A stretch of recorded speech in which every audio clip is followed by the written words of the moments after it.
Bonjour. Bonjour. Alors, est sorti récemment le dernier tome des récits des Contes de la Pieuvre.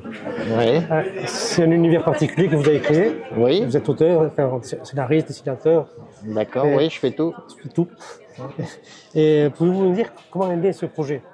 Alors en fait, à l'époque où j'ai commencé les premières planches, je travaillais sur la brigade chimérique et Serge Lehmann. La brigade chimérique se passait beaucoup à Paris et Serge Lehmann, qui est un grand connaisseur de Paris, me donnait des indications précises. Et moi, comme je voulais vraiment que ce soit nickel comme il voulait, j'ai fait des recherches sur Internet sur Paris. C'est des photos de Paris, des rues, etc.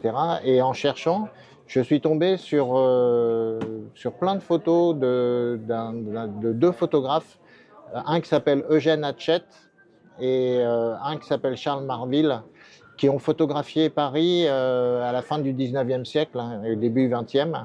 Il faut savoir que, pour la petite histoire, Charles Marville, il a été embauché par Haussmann pour prendre en photo toutes les rues qui disparaissaient.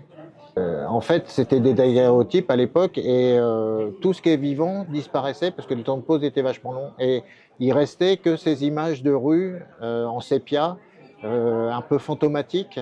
Et ça faisait un décor absolument de rêve. Je me suis dit, moi je suis tombé amoureux complètement des photos. Et je me suis dit, il faut absolument que je raconte une histoire là-dedans. Et puis moi,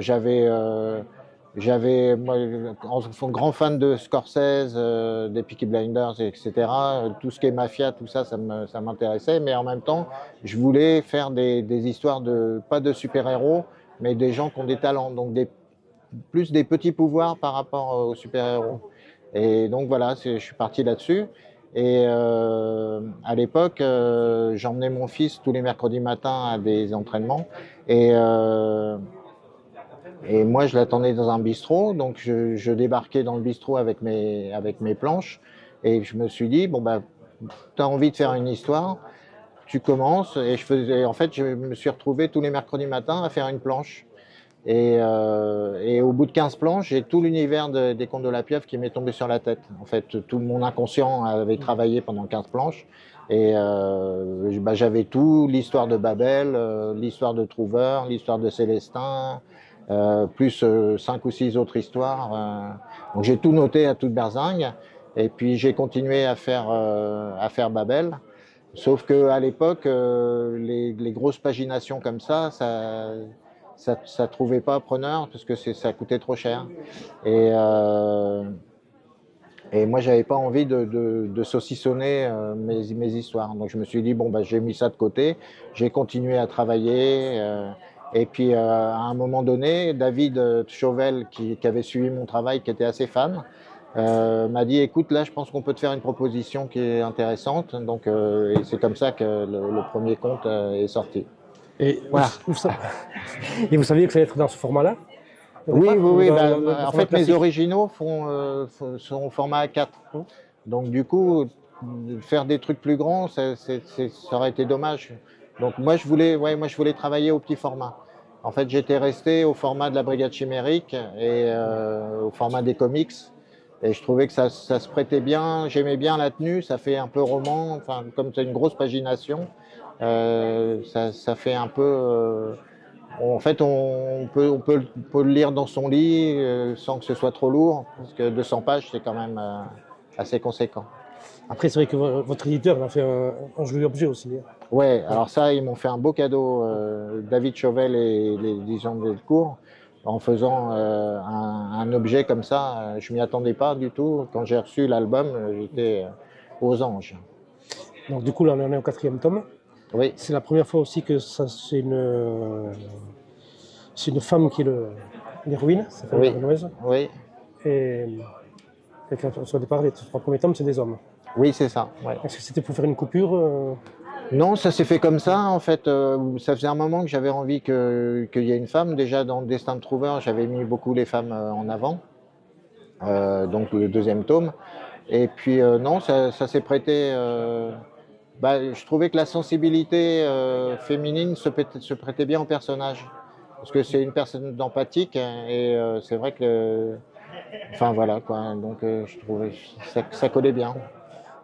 Et du coup, donc là, on est au 4e tome, mais ça s'arrête là? Vous Ah continuez? non, non, non, non. En fait, celui-là, d'une certaine manière, il clôt un cycle que j'ai commencé avec le tome 2, puisque je conclus l'histoire que j'avais enclenchée dans le tome 2, mais sans, en fait, qui était une histoire en parallèle de l'histoire globale du tome 2.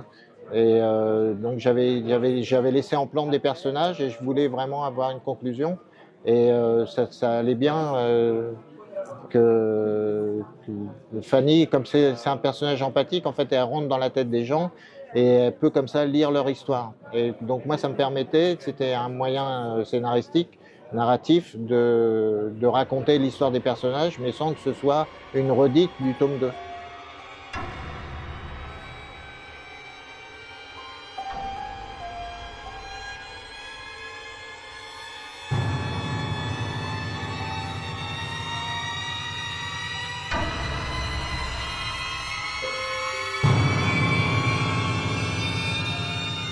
Donc là, vous avez des projets pour continuer cette série, d'autres histoires, d'autres personnages.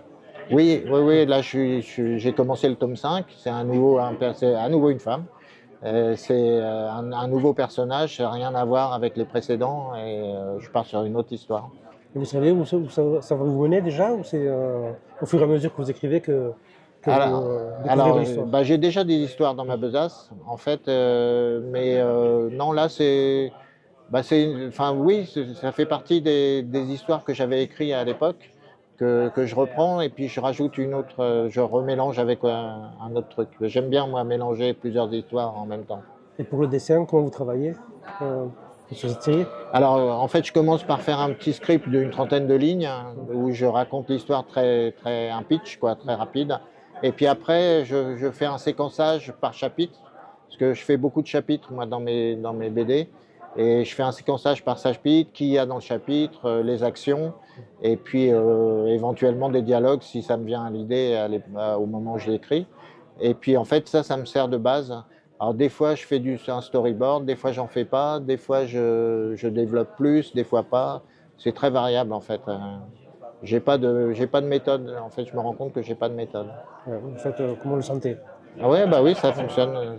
Déjà que vous avez Mais là, par exemple, pour la Fanny, disco, j'avais fait tout un storyboard et en fait, je l'ai pas suivi. Donc, c'est un travail pour rien. ouais, bah oui, oui, oui. Mais bon, ça m'a permis d'être tranquille, de me tranquilliser, de me dire bon bah comme ça, au moins, je sais que ça fait 200 pages. Parce que le truc, c'est ça, c'est quand on fait une grosse pagination, d'arriver à retomber sur ses pieds dans le temps imparti. Et donc là, vous êtes sur le 5e tome. Et, vous pensez faire une coupure entre un moment donné ou faire autre chose, ou restez que Non, là-dessus? ah non, je fais que des contes de la pieuvre. Non, non. Vous pensez là-dessus? Ouais, ouais, ouais, là, je suis parti sur les contes de la pieuvre et Ouais. voilà. Et, merci beaucoup pour ce temps passé avec nous. Bah, je vous en prie, merci à vous de m'avoir accueilli.